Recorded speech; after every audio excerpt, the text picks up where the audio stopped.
President Mike Pence is also expected to announce his candidacy today in Iowa. Of course, whoever the Republicans nominate will square off with the eventual Democratic nominee, which will likely be President Joe Biden. Joel Crane is at the Sanctuary Events Center in Fargo, where Governor Burgum is expected to announce his campaign in just a few minutes. Joel, what can you tell us about the atmosphere in that building? Well, Wayne, I'll say this. The atmosphere is electric. I spent the last little while speaking to, quite a lot of people who are here, and they all seem to think Doug Burgum could be the next president. So let me tell you what we expect him to talk about. First of all, he's probably going to talk about all of his, he's going to talk about his achievements as governor, right? So among those are the fact that he balanced the budget. You might remember that he was elected in 2016, and so he came in 2017, and right before that, the price of oil totally tanked, which meant that they were dealing with lower revenues than they were expecting, which means, as you know, they had to balance the budget. And they were able to do that, and now, this most recent legislative session, they passed the biggest budget in state history. And so that's something he'll probably point to, is his economic prowess. There's also, he's going to point to the fact that he just accomplished the biggest tax cut in North Dakota history just this legislative session. $515 million in income and property tax relief. And you know that he's going to mention that. And really what that means is that 60% of North Dakota's, the lowest earners in North Dakota, won't pay income tax. And I think you'll probably hear that on the stage today. Another thing he'll mention is energy. One thing I am almost certain he will say is innovation over regulation. I bet my bottom dollar on it. And why do I say that? Well, he really believes that we can achieve clean energy in the United States of America, and that energy is cleanest when it comes from the United States. And the way that we accomplish that is through the free market, not through government regulations. Now, you might be wondering, where does he stand in the Republican field? Funny you ask that. So there was a poll the other day in the Iowa Republican caucus. In that poll, former President Donald Trump was at about 50%. Florida Governor Ron DeSantis was about 24%. If you go all the way down the list, about 12 candidates, you find Governor Doug Burgum from North Dakota, who is at 0%. So certainly you would imagine he would want to get that number just a little bit higher. Now, one thing he might not touch on is the culture war issues bit of it. So you might have heard Governor Ron DeSantis from Florida say over and over, his tagline is, "Florida is where woke goes to die." That is not something you would hear Governor Doug Burgum say. And in fact, he said in recent interviews that the state legislature wasted time on all of these culture war issues. I'm talking about the bills that would ban books from children's sections of libraries, or these transgender related bills, things like that. There were 20 bills related to transgender this legislative session. Now, he signed those bills, to be sure, but he did criticize the legislature for wasting time on it. Now, one thing that I should mention is that he just signed one of the strictest anti-abortion laws in the country. And what that does is it bans abortion outright, except for in the case of rape and incest or health of the mother, at up to 6 weeks, right? 6 weeks is very, very short. And like I said, one of the strictest in the country. It's something he might mention today. So, something else you might be wondering, will he qualify for the first debate? Well, in case you're wondering, the first debate is August 23rd, 2023. That's in about 70 days. And he has until that amount of time to register 1% in 3 or more national polls and to get 40,000 unique voters across 20 states. That's a bit of a hurdle. And I think if he isn't on that debate stage in August, that's probably why it would be. Now, the real big question is, who is he going to appeal to? You might say he would appeal to centrists. You might say that he would appeal to non-Trump Republicans. But all of that remains to be seen, because we don't actually know if that area of the party is there. And so that is something that he will certainly have to do and make the case, especially this summer. So here's something else you might be wondering. Has North Dakota ever had a candidate for the President of the United States? And the answer to that is yes. You might think, oh, is it Teddy Roosevelt?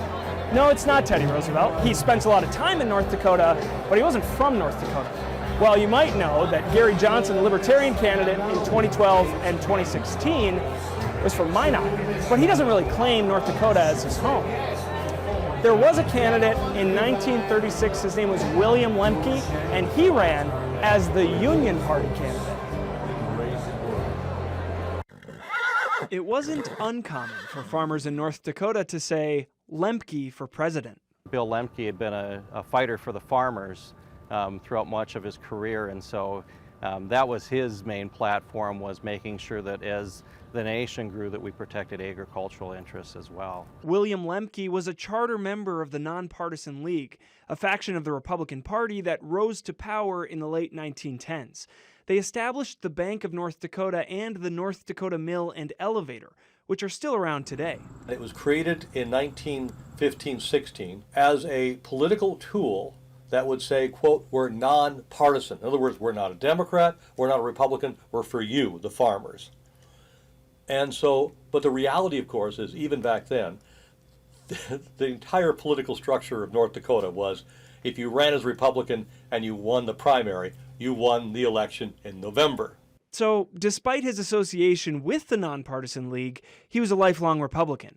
And he successfully ran for the United States House of Representatives as a Republican 8 times. But in 1936, Lemke challenged incumbent President Franklin Delano Roosevelt as the Union Party candidate. This was a political movement that was from the left. They believed that FDR wasn't doing enough. They were populism and a little bit more radical than FDR was willing to do. The Union Party was formed in 1935 by Senator Huey Long. Long was a Democratic senator from Louisiana who was simultaneously affiliated with far-left socialism and far-right fascism. When he was assassinated in 1935, North Dakota's Lemke was tapped for the nomination. As for how he did... Terrible. I think he got like 2% of the national vote. He only got 13% in North Dakota. FDR went on to win re-election in spectacular fashion. As for North Dakota's next presidential candidate, he already has support in high places. I think he would be a great president. I'll definitely vote for him. And as for North Dakota's first presidential candidate, Lemke won re-election in the House of Representatives the same year he lost the presidency.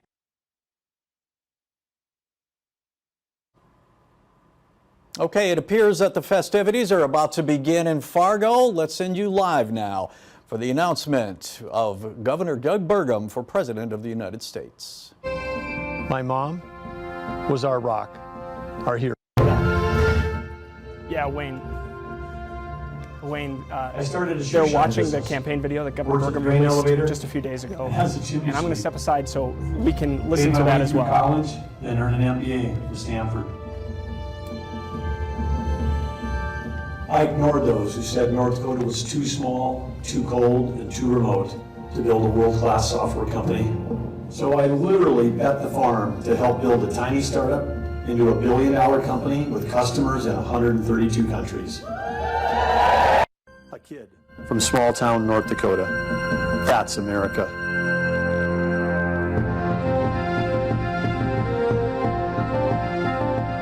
Today, America's facing new challenges, and how we respond will define our future. We need new leadership for our changing economy. Innovation over regulation. Instead of shutting down American oil and gas, we should unleash energy production and start selling energy to our allies instead of buying it from our enemies. High taxes, red tape, and inflation are choking every American. As governor, we cut red tape and took North Dakota from billions in the hole to a surplus. We balanced the budget every year, and we did it all while passing the largest tax cuts in North Dakota history. States created the federal government, not the other way around. Let's shrink the federal government and return power to the states.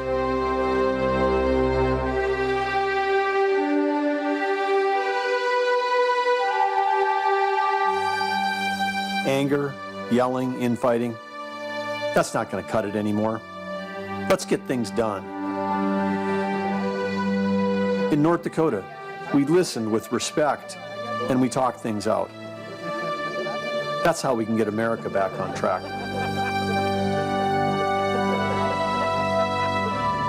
It'll work. And in that tiny town where I grew up, you didn't promise things you couldn't deliver. Doug Burgum, small town boy, turned self-made, world-class business leader.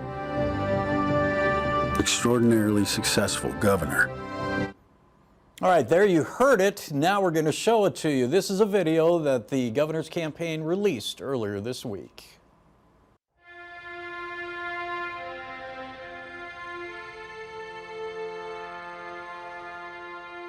My dad died when I was 14. Freshman year of high school, they pulled me off our basketball team bus and told me the news. I grew up in a tiny town in North Dakota. Woke was what you did at 5 a.m. to start the day. A place where neighbors rally around you.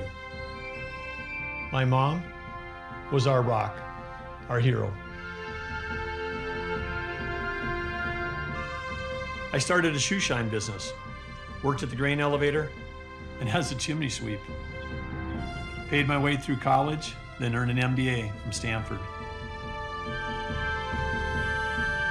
I ignored those who said North Dakota was too small, too cold, and too remote to build a world-class software company. So I literally bet the farm to help build a tiny startup into $1 billion company with customers in 132 countries. A kid from small town North Dakota. That's America.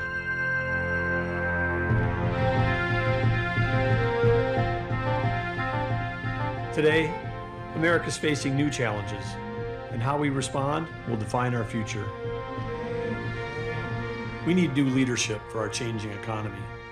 Innovation over regulation. Instead of shutting down American oil and gas, we should unleash energy production and start selling energy to our allies instead of buying it from our enemies. High taxes, red tape, and inflation are choking every American. As governor, we cut red tape and took North Dakota from billions in the hole to a surplus. We balanced the budget every year, and we did it all while passing the largest tax cuts in North Dakota history. States created the federal government, not the other way around. Let's shrink the federal government and return power to the states.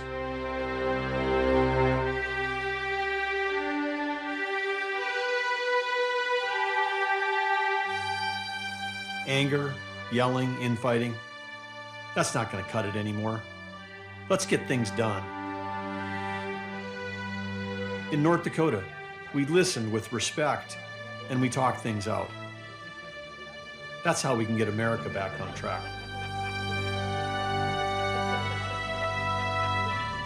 It'll work. And in that tiny town where I grew up, you didn't promise things you couldn't deliver. Doug Burgum, small town boy, turned self-made, world-class business leader. Extraordinarily successful governor. A listener and a doer. A smart guy who's achieved a lot. Doug Burgum, a new leader for a changing economy. I'm Doug Burgum. I approve this message. And we're just moments away from hearing from Governor Burgum and the official announcement for President of the United States. We'll send you back now to Fargo Live for more of the festivities leading up to the announcement. We have felt, we have experienced the power and that force for good that is their values-driven leadership. And in this moment today, I believe we have a huge opportunity to move forward. I had the privilege, working side by side with them the last few years, to not only see the very public, the big, bold leadership moves, but just as importantly, the small, the everyday, the behind the scenes, quiet commitment to serve, to relentlessly tackle hard problems, and always start from a place of gratitude. So, in a couple of minutes, you will get to hear from just a couple of speakers that will tell you more about the amazing leader that Doug is. Bo Bateman, a decades-long friend of Doug, will let us in on a very other side of Doug. Jeff Young, an incredible businessman in his own right, will share how and why, tell us about how Doug is so successful in business. And, of course, the most amazing First Lady in the country, Catherine Burgum.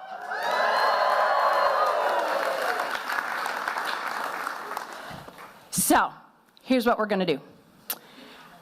Doug and Catherine are backstage. In just a moment, I want you to help me. Let them hear, let them feel how proud we are of them, how much we care, that we are absolutely, positively in this with them, and so incredibly thrilled to be here together today, sharing in this most incredible moment, making history!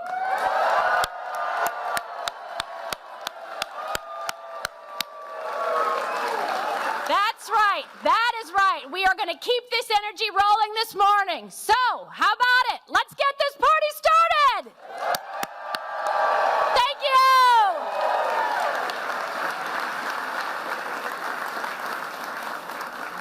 you! Ladies and gentlemen, please welcome Lieutenant Governor Tammy Miller.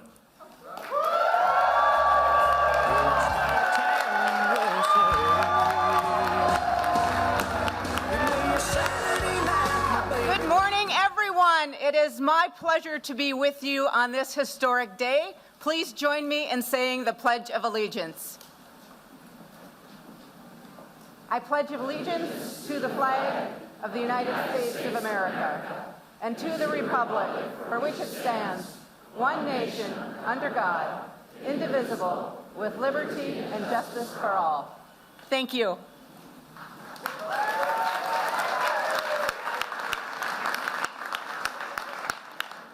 Ladies and gentlemen, please welcome Pam Modrick.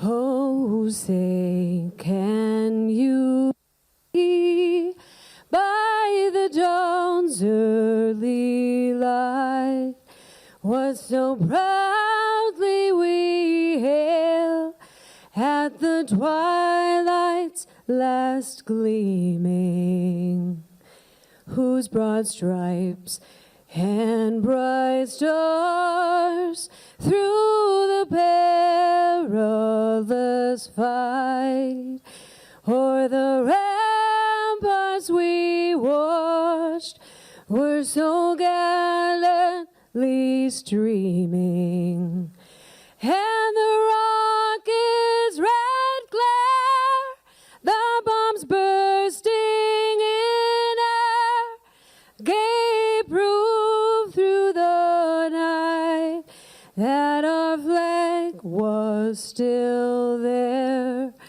Oh, say does that star-spangled banner yet wave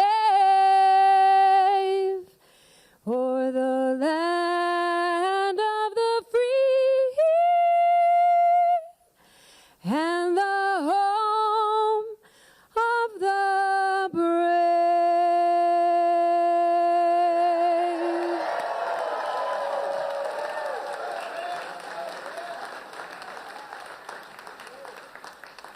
Ladies and gentlemen, please welcome Bo Bateman.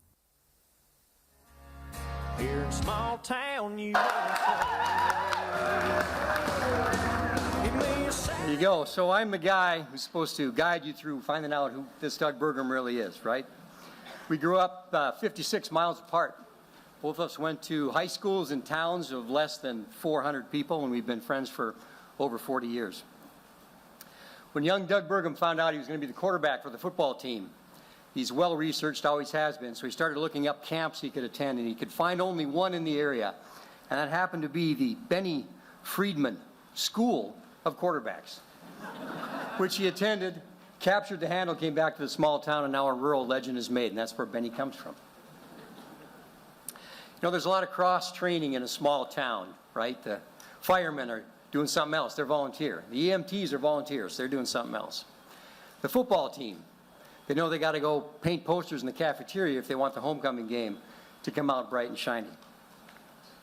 The high school band sounds different depending on which sport is being played. When the boys basketball team is playing, well, there's a lot of musicians that are on the courts dribbling. So you got a lot of females in the band playing that national anthem.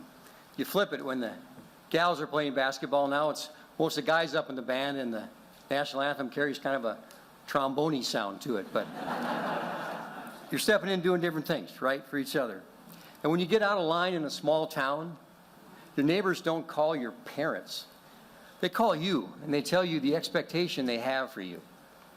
And you spend the rest of your life trying to achieve and earn the expectation and admiration of your hometown. In those kind of hometown situations, you strike up a lot of deep relationships, and Benny's always valued relationships. And when he got out into the big world of business, he was constantly bringing these business moguls out to North Dakota to show them the Badlands, to show them cattle ranching. And when you get him out there in that area with a lot of sky above him, you can establish an easier conversation and a deeper friendship. And that's kind of the way he works. He brings people together through conversation and trust. In fact, when he sold his company to Microsoft and they arrived with a cavalry of lawyers, he put them all on horseback, and they drove cattle across North Dakota before they sat down for the negotiation. Nice. Right? That's how you find common ground. Sometimes when rural fellows are sorting each other out, they play Can You Top This? And Benny and I went through that when we were just getting to know each other, and I thought I had him. I said, "Hey, Benny, you ever have a rodent crawl up your leg while you're shoveling out a grain bin?" And he's like, "Yeah, I have." I thought I had him, you know. I said, "Well, how'd that work out for you?" And he said, "You know, really, it was not too bad. I had these awesome bell-bottom pants that were really tight to the kneecap. And so, kind of opened at the bottom so, you know, all that mayhem stopped at the sock level." Well, that's an example of Benny's positivity. He has not had an experience that he didn't have a positive takeaway from it, no matter how chaotic it was. The guy is always positive. It's remarkable. In his worldly adventures, 132 different countries and all the cultures, the different continents, he maintains the common touch and the authenticity of a small-town America, and yet he still scales really well. Long before Benny was governor, he and I were playing on a basketball team together, and we were in the North Dakota tournament in Grand Forks, North Dakota, and we're playing for a semifinal game. We're up by 11. It's the fourth quarter. Benny takes himself out for a rest, and he sits down next to me, and he says, "Hey, Bo, you still got those soybeans to sell?" I'm like, "Yeah." He goes, "Okay, that's great, because, you know, in my travels, I got this guy who's really good on Brazilian, South American currency, and he's starting to read in that maybe the real is staged for a comeback, and it's going to create a better marketing opportunity for you, and you'll be able to empty those bins, you know, and cover a little more than you thought you would at the end of the season." I'm like, "Cool." But while he's saying that, I see that our lead has come down from 11 to 5, and now there's only 2 minutes left in the game, and he hops up and he slaps me on the knee and he says, "Well, great conversation, Bo. We're going to need a timeout." And everybody comes over and he sits them down and he says, "Here's the deal, guys. We got 4 more possessions in this game tops. We're going to start shooting from the left side of the perimeter here, and we're going to shut down their best three-point hitter who's been killing us from the baseline. We do those 3 things, we walk out here with the victory. Are we all good in that? 1, 2, 3, go, go." And they did it.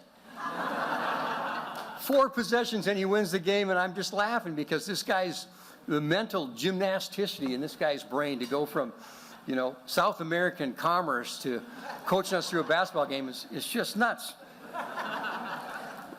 And this guy, he's deeply informed, and he's strongly competitive.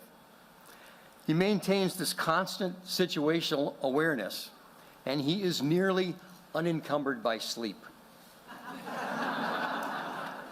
It's been an honor to be here today on this most important day and to share just a small glimpse of where this guy comes from and what's inside this most remarkable, approachable, and gracious leader. And he is an absolute treasure of a friend. And now, welcome please, Jeff Young.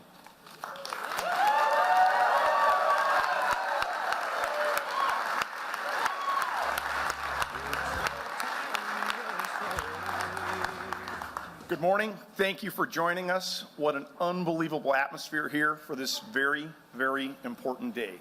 It is my pleasure, it is our pleasure as friends of Doug to be here to give him our full support as longtime friends, as colleagues, as mentors, and as a legendary business leader, a visionary business leader. And we're here today to get Doug ready for his next big adventure. Congratulations, Governor Burgum.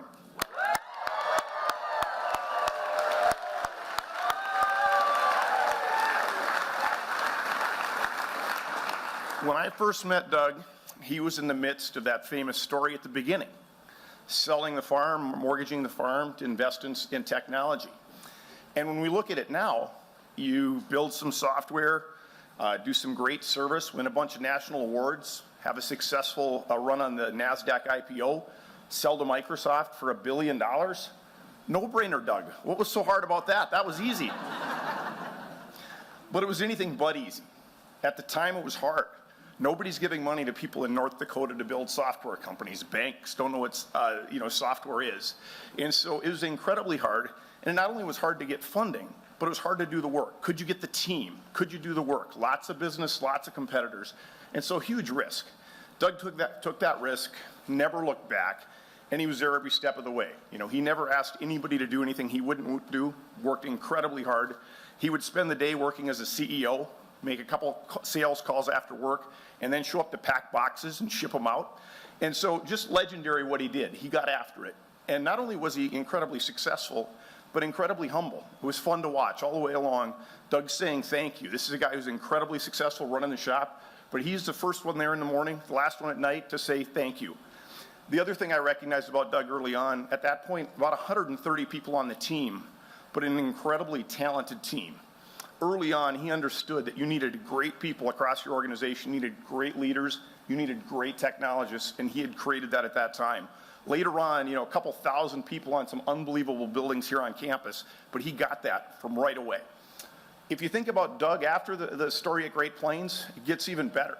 He goes and runs a great Microsoft division for six years. He launches a venture capital company to be local and do the things that he wishes he could have done when he was starting Great Plains.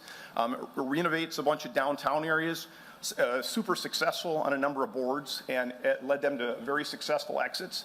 And the other thing, which I can't not talk about because it's probably the thing that makes him the happiest, he still serves on the board of Arthur Companies. 100+ years in business, and he's still on that board along with all the other boards that he's on. In addition to that, he's still got his ranch out west, and he will be the first one to tell you that he's not afraid of any job on the ranch, and he ropes a little bit. And so, has been incredibly successful after Great Plains and Microsoft.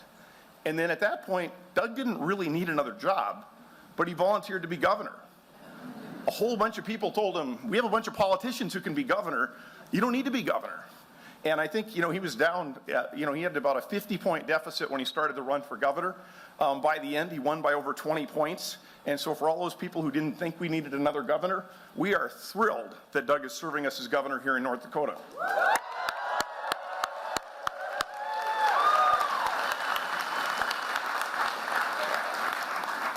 And that brings us to today. Why is here Doug today? He doesn't need another job, but he sees an opportunity to serve. Doug has always wanted to lead. He enjoyed leading, but he also serves. He enjoys serving the state of North Dakota, but he thinks he can serve more, and he can. We're in a time of a lot of uncertainty. The economy is not great. Inflation has been terrible for a number of years. It's down a little bit, but it's still a problem. The interest rate shock that is at our system right now, we're just beginning to see how hard that is going to be. The energy thing we have right now, what energy thing? We had great energy. We need great energy again. Doug is an energy expert. And then on top of that, the technology challenges. China and Russia are coming after cyber attacks. AI has got unbelievable opportunities, but also unbelievable challenges. We need a technology person to lead in those situations. So we're going to have a great country, but we need great leadership. And when you think about what's out there, we need somebody who can run a business environment. Check. We need somebody who knows and can lead on energy and is an energy expert. Check.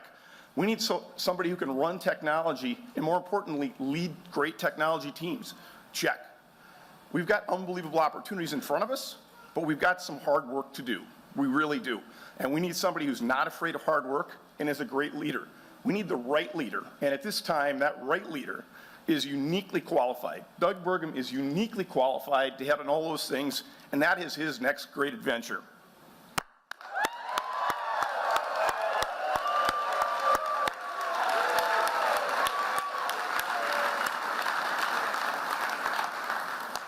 Now it is my pleasure to bring to the stage one of the top members of Team Burgum, the First Lady, Catherine Burgum. She has done some amazing work representing the state of North Dakota, done some amazing work in the Recovery Reinvented, literally touched thousands of people, and it is my pleasure to bring today Catherine Burgum, First Lady. Thanks.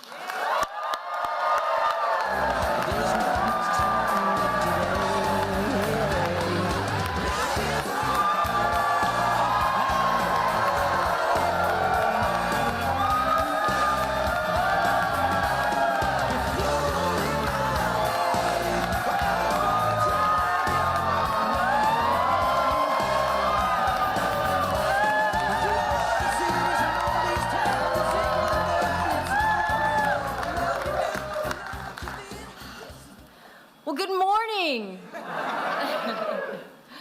Thank you, Jeff, for that heartfelt introduction. And thank you all for being here for this exciting and historic day. It is such an honor to serve as the First Lady of North Dakota. It's also an honor to stand before you today to introduce my husband, our Governor, Doug Burgum.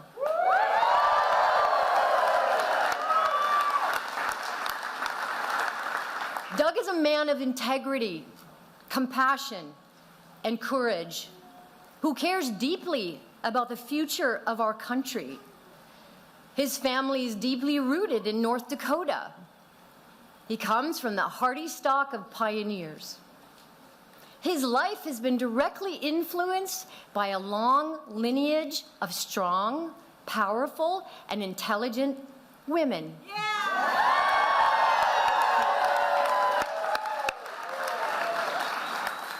His great-grandmother, Linda Slaughter, was one of the state's earliest pioneers. She arrived to North Dakota by steamboat, coming up the Missouri River after the Civil War. She was an author and a correspondent who fought for women's right to vote.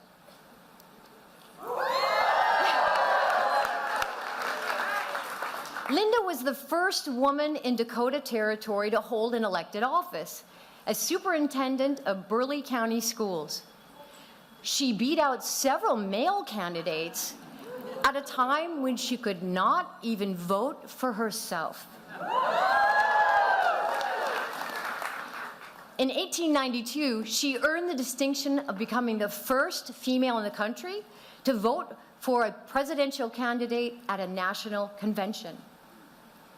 Her daughter, Doug's grandmother, Jessamine Slaughter, was the only female in the first ever class of students at North Dakota State University back in 1890, a year after North Dakota became a state.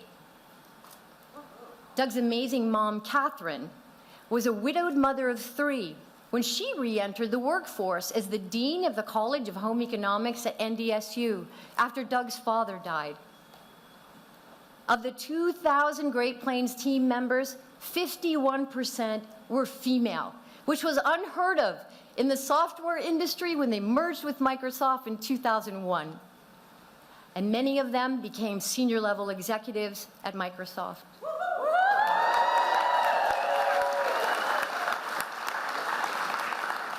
It's clear that Doug has been influenced and surrounded by strong women his entire life. Which brings me to my next topic, me. After becoming First Lady, I made the decision to go public about my battle with the disease of addiction. Today, I stand before you as a person celebrating over 21 years in long-term recovery.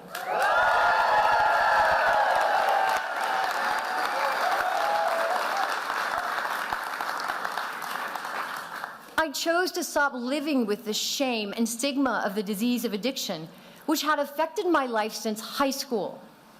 I made a choice to become a face and voice of recovery. Doug has been a magnificent supporter and partner on this journey. I'm grateful that our work together on Recovery Reinvented has touched many lives in every community in our state and around the world. But there is still so much work to do. Over 30 million families in our country experience the disease of addiction, and many know the tragedy and heartbreak of the incomprehensible 110,000 U.S. overdose deaths in 2022. And fentanyl is still pouring into our country through our open southern border. The sense of community and optimism in many of our towns and main streets in North Dakota is so different than other places in our country right now. Like many of you, I can't remember a period in my lifetime when our country has been more divided.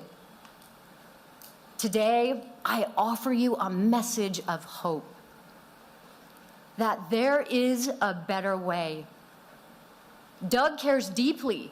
He's a values and mission-driven guy, and it shows in everything he does. And now, his mission is to bring out the best of America.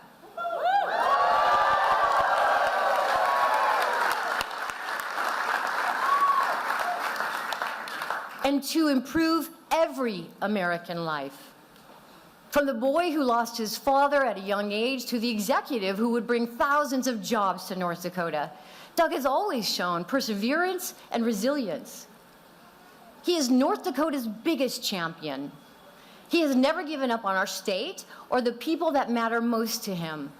And now, his goal is to improve opportunities for every American.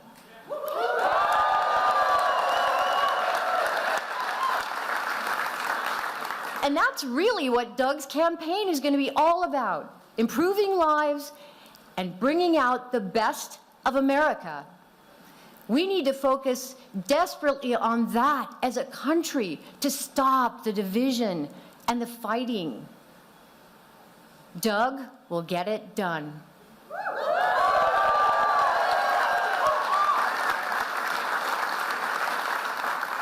Doug has truly carried on the North Dakota pioneer spirit of his family into the 21st century through new ideas and innovation. He is a visionary leader who has dedicated his life to serving the people of North Dakota as an entrepreneur and a governor. He has a proven track record of creating jobs, growing businesses, and transforming government. He has championed bold initiatives to diversify the economy, improve behavioral health care access, and enhance environmental stewardship. He is a partner with the tribal nations with which we share borders in North Dakota, especially in the areas of education, behavioral health care services, and law enforcement. And Doug is a strong champion for the new presidential library in the North Dakota Badlands to honor Theodore Roosevelt.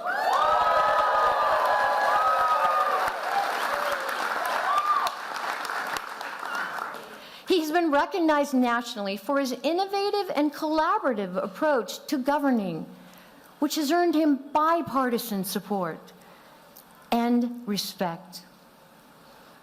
Doug is not a politician. He's a problem solver who listens to all perspectives and finds common ground. He is a leader who inspires others to dream big and act boldly. He is a patriot who loves this country and wants everyone to make it better for all of us.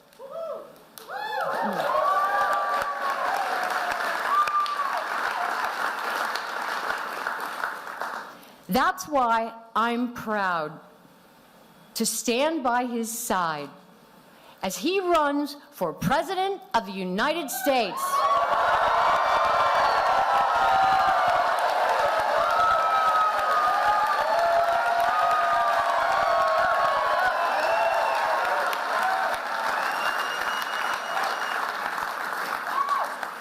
I know he has the vision, the experience, and the heart to lead our nation forward.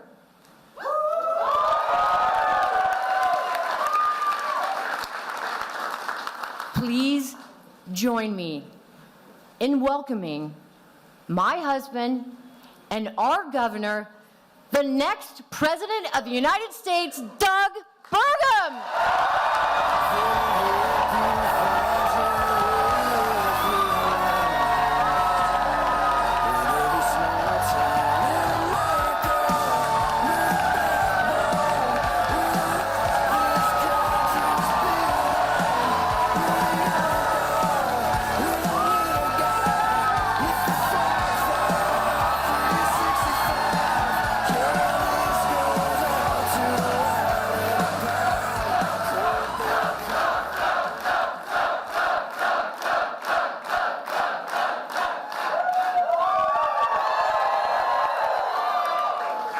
Wow, feels like ESPN Game Day in here. What do you think about that, huh? Well, thank you. Our hearts are full of gratitude for everyone who's made this moment possible, including all those that have gone before us. And all of you that are joining us here today, thank you.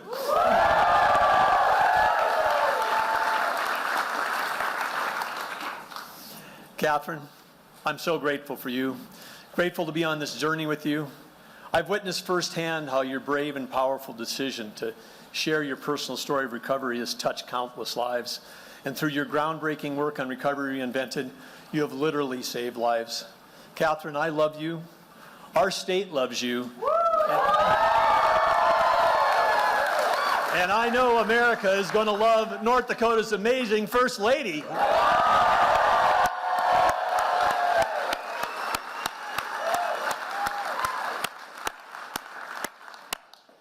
Together, Catherine and I have so much gratitude for all the Burgum and Helga's family members. We get our siblings, our cousins, second cousins, third cousins, nieces, nephews, even Aunt Joan Tuma is here all the way from California, so we know we're going to get one vote in California. But all those close friends, all of you that are here today, I'm looking back in the risers, and I think that 1/3 of my Arthur class of 16 is standing back there, high school. So thank you, Gwen, Dave, Kevin, everybody that's back there. But thanks to all of you that have encouraged us, you've supported us, and you've believed in us throughout our lives. This is definitely a family decision, and we're grateful. Today, we've got a whole boatload of elected officials here, fellow statewide, state legislators, mayors, tribal chairs, and tribal leaders from our 5 sovereign nations with whom we share geography. All of you that are elected today, you're in the arena, and we're grateful for each of you for your service. Thank you.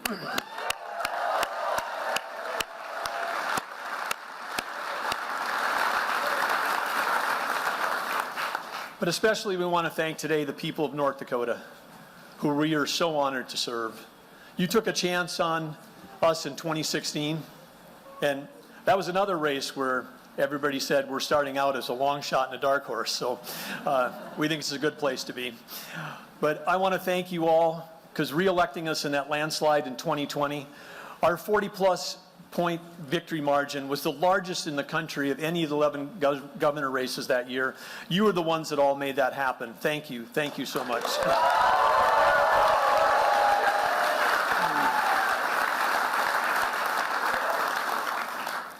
And again, thank you all for being here today that are watching here in the room and those in the overflow areas. But I want to thank you for being here. There's so many, we know, friends around the country that are watching online. Today is just the start of showing how much we can achieve when we all work together.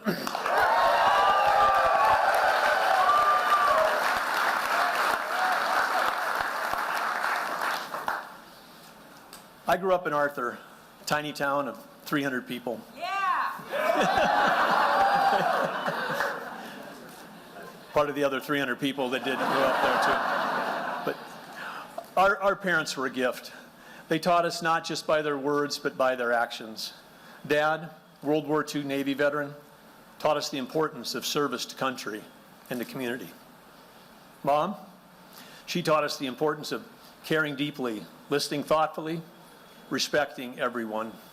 And from the earliest days, Dad and Mom, not sure why, but they supported my entrepreneurship, my risk-taking, whether it was crazy ideas like launching a newspaper when I was 8 years old in elementary school, or wilderness canoe trips or hitchhiking to Alaska as a teenager.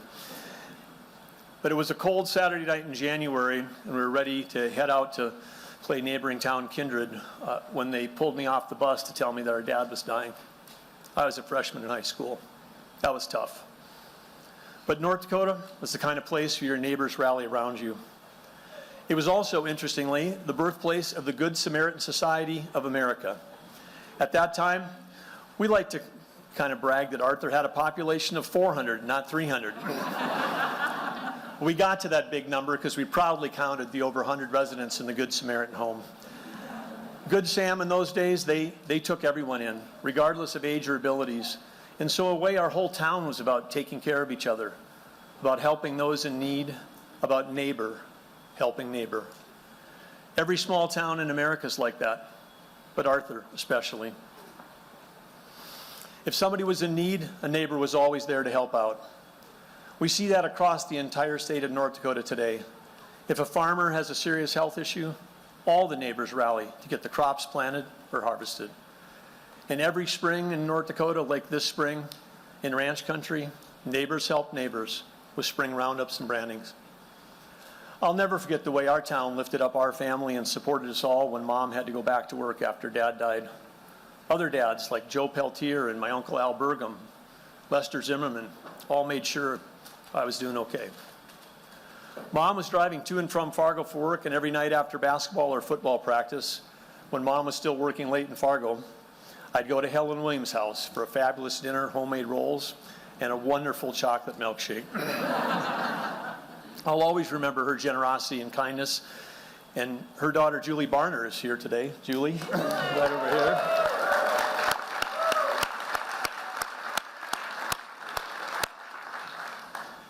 It shouldn't be a surprise that small town values have guided me my entire life.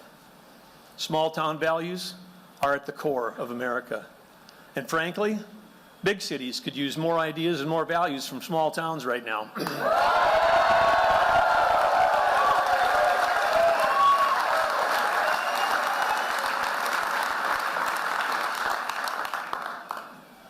Along with cousins and friends, I worked every summer at our family's grain elevator, including some jobs, like shoveling out rotten grain out of the pit.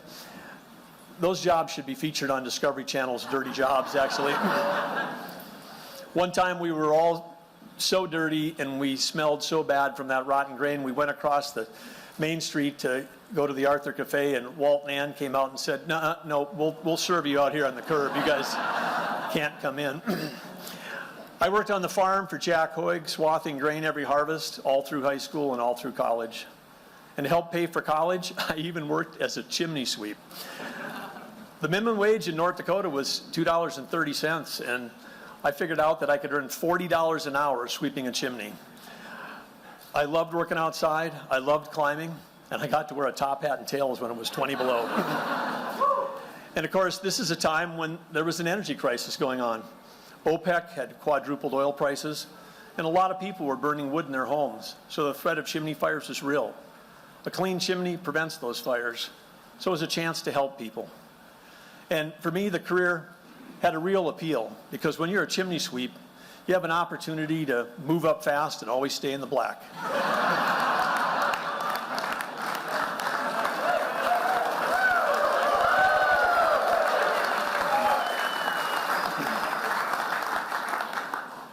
Thanks for laughing, not groaning, because for my kids, I had to have at least one dad joke in this presentation. But I believed then, and I still believe now, and I believe it deeply, that unlimited opportunity exists everywhere in America. I literally bet the farm to help turn a small startup into a billion-dollar company in North Dakota. People thought I was crazy. A software company in North Dakota? Well, we ignored those who said North Dakota was too small, too cold, and too distant to build a world-class software company. We did it anyway. We built Great Plains Software into a company that served 140,000 businesses in 132 countries. And we did it with team members from more than 220 small towns across North Dakota.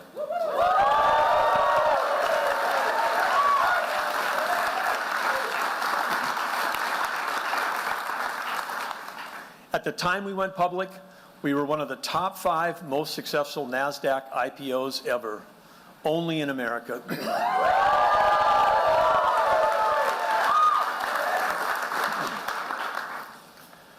4.5 years later, by the time we joined forces with Microsoft, we had just over 2,000 team members, 1,200 of them based right here in Fargo, 400 team members across the rest of North America, and 400 Great Plains team members based around the globe. It's a tribute to the commitment of our partners and our team members and our investment, and their absolute courage to take a stand against the conventional wisdom that said it just couldn't be done. Some people called us an amazing overnight success story. The truth is, we were an overnight success story 18 years in the making.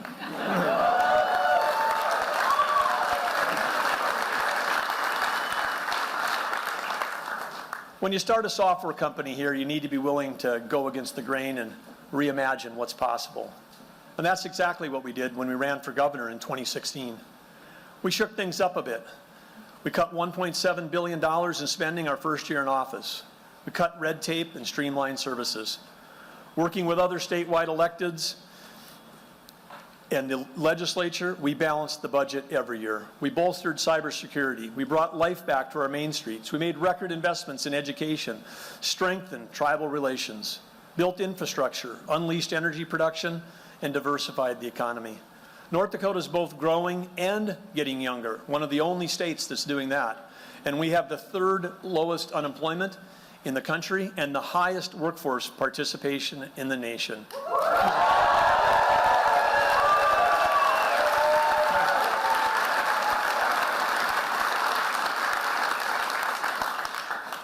And again, working with the legislature this past year, we achieved historic pension reform, helped pass term limits, and enacted the biggest tax cut in state history.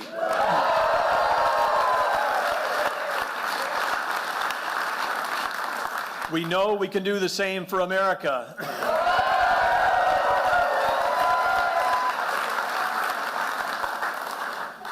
Right now, the world, our economy, are both changing rapidly. And how we respond will define our future. Technology is changing every job, every company, and every industry. And this change will become more rapid than ever before. We need new leadership for the changing economy. We need a leader who understands the real work that Americans do every day. Someone who's worked alongside our farmers, our ranchers, and our small business owners.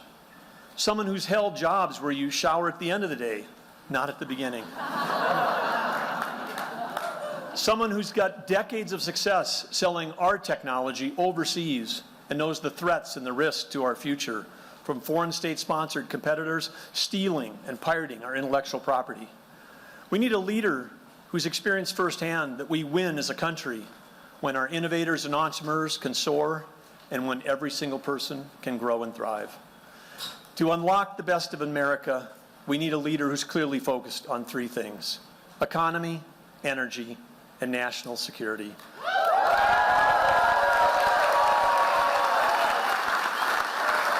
And that is why today I'm officially announcing I'm running for the President of the United States of America.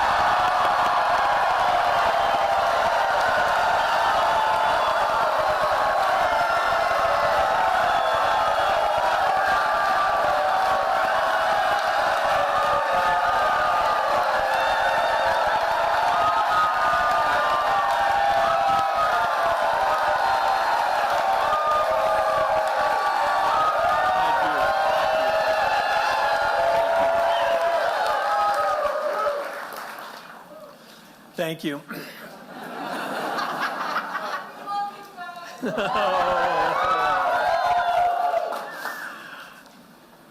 That was so sweet, Mary. Thank you.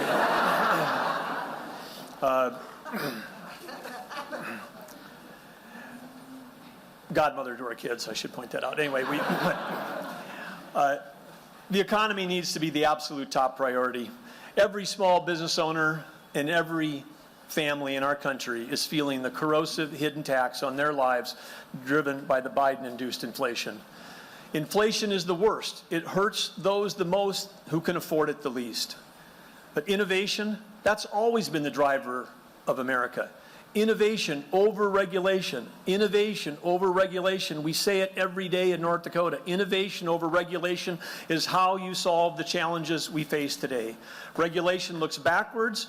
Innovation looks towards the future.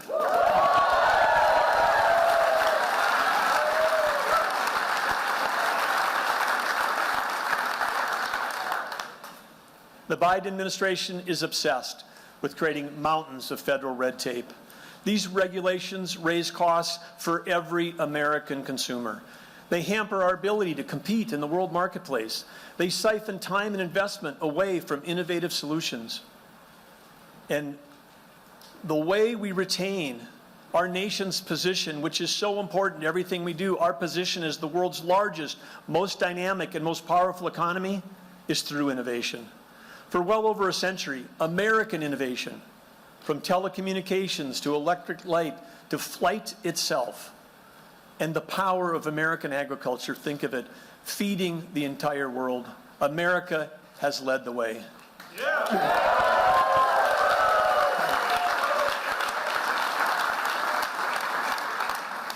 Yet when I was in high school, we were told two things were absolutely certain about our future. The world was going to run out of food, and the world was going to run out of energy. However, today we live in a world of abundance because of American innovation. Innovation has paved the way for a better life for all Americans. And the potential and the possibility, the coming breakthroughs in software and biotech, energy and healthcare can continue this trend. But due to overregulation, that brighter future for Americans is now at risk. Let's get back to common sense. Let's eliminate red tape, get inflation under control, cut taxes, reduce the cost of living, and help every American realize their fullest potential.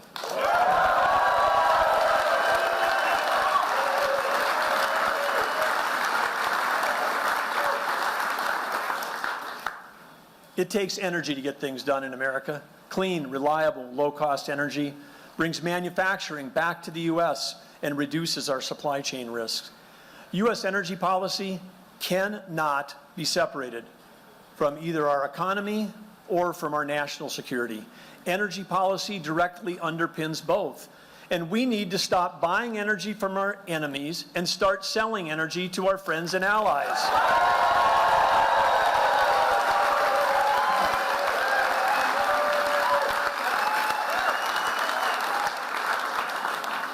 America produces energy cleaner and safer than anywhere else in the world. If you care about the global environment, you should be fighting to have every drop of energy produced in the United States.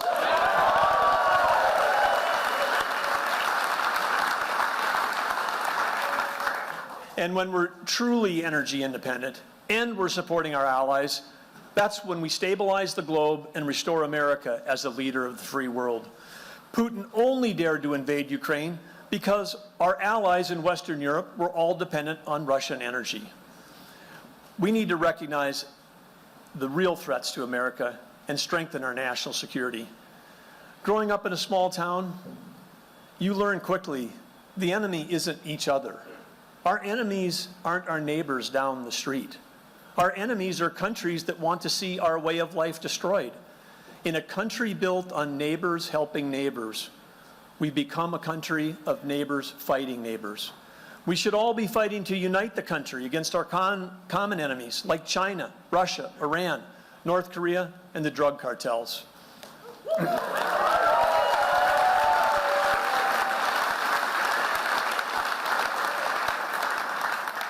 And we all know Joe Biden isn't getting the job done and too often is making things worse. Gas prices are too high, and the Biden administration enacts policies that make us more dependent on foreign oil. That makes no sense. American families are struggling under the weight of record inflation, and the response from Democrats? Increase the size of the IRS to target Americans. That makes no sense. An out-of-control border that is ignored by the White House while killer drugs like fentanyl infiltrate our communities, and 110,000 individual tragedies occur through overdoses. Think of that. 110,000 families in 2022 lost a son, a daughter, a mother, a father, a sister, or a brother, and we're doing nothing about the border. That makes no sense.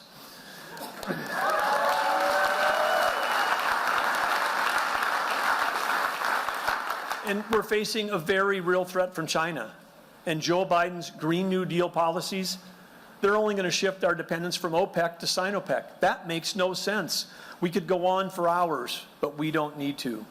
Where we come from, when something isn't working, you stop and you try something new. That's common sense. Joe Biden has got to go.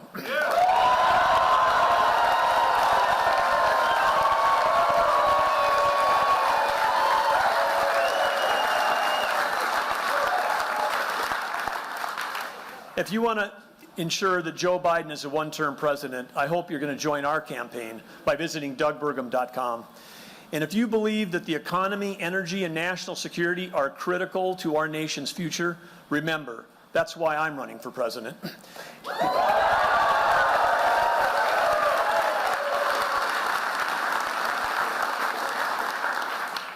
And if you want more small-town common sense in Washington and our big cities, we'll make that happen. And if you think that we need a governor and business leader who understands this changing economy, I want to earn your vote.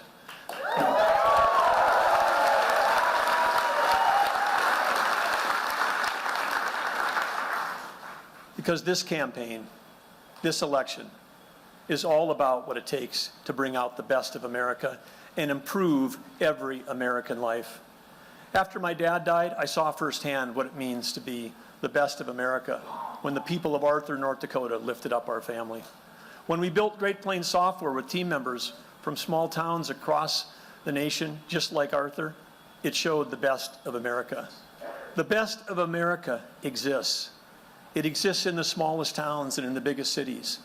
The best of America is there, on our farms, on our factory floors, and in tiny startups with big dreams. Every day, students see the best of America when they're inspired by their teachers. We see it in our brave military, our dedicated police, and our selfless first responders. It's there through the sleepless nights of new mothers and fathers loving their newborns, and also in the loving caregivers who are taking care of those that are in the twilight of their life. When we take the time to look, we can see that we are surrounded by the best of America. Working together, we will unlock the best of America in all of us. Please join us on this mission. With your support, we will improve every American life. Thank you. God bless you. God bless America.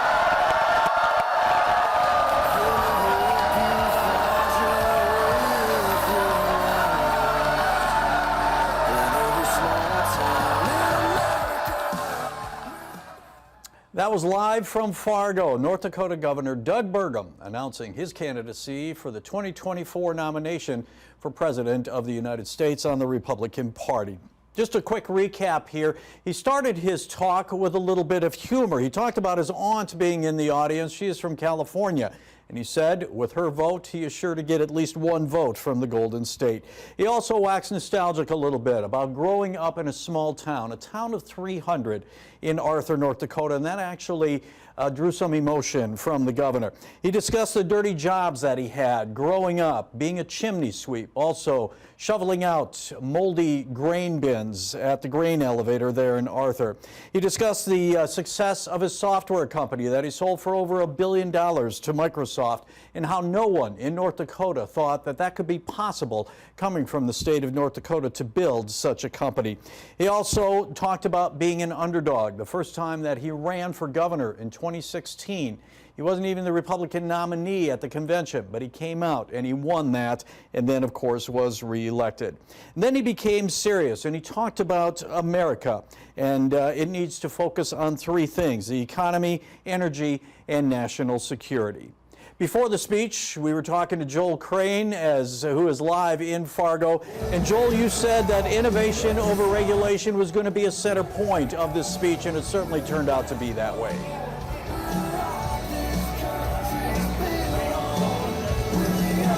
Yeah, that's right. As you said, innovation over regulation. I warned you it was coming, and certainly he said it. And that, like you said, that really seemed to be the theme. Three things: economy, energy, national security. He talked about the way that he balanced the budget over and over. He attacked the Biden administration on certain things. You know, he said that there's too much red tape in the federal government, and he'd like to cut that. He talked about how he wants a federal tax cut. He talked about wanting to do that. He said that he really wants to bring out the best in America. How does he plan to do that? With number two, energy. He said that, you know, we have to, something that you hear from North Dakota leaders all the time, our Republican leaders, that you have to take the shackles off of the energy industry in North Dakota. And that's certainly what he's running on. And finally, he talked about national security. And I thought this was interesting because he mentioned, you know, uniting the country. And that's very different from what we've heard from the primary candidates on either side of the aisle, right? President Biden speaks about uniting the country, and yet, you know, doesn't have very nice things to say about MAGA Republicans. On the other side, former President Donald Trump, as you know, is not a very big fan of Democrats. So it's interesting that he has this message of unity, and I would be very interested to see if that lands. Anyway, Wayne, I just want to say we will be following Governor Burgum to Iowa, where he's kicking off his campaign tomorrow. I'll be there tomorrow, and I'll cover it on Friday, and I cannot wait to tell you more about what's going on. Also tune in tonight because I'll wrap up this whole thing at 5 and 6. But from now, live in Fargo, I'm Joel Crane reporting for your news leader. All right, thank you, Joel. Safe travels as you follow the governor now on his presidential campaign to Iowa. A couple of more notes. One of the things that the governor said near the end of his speech was Joe Biden has got to go. Those 6 words kind of encompassing the speech. And he said, working together, we can unlock the best of America. You just heard and saw Governor Doug Burgum announce his candidacy for President of the United States. And with that, we're going to send you back to regular programming. We want to remind you that we will have more updates coming up on First News at noon and all afternoon on First News at 4, 5, 6, and 10 tonight. And Joel Crane will be following Governor Burgum as he heads to Iowa now for his first campaign for President of the United States. We want to thank you for being with us this morning, and I'm Wayne Wolf. We now return you to regular programming. All right, thank you, Wayne. Appreciate that. 11:34 now here at the KFYR Plus News Desk. We're going to take a real quick break here, and we'll come back. We have got your local news. We'll cover some local stories we've got for you. We'll get to weather and sports coming up next.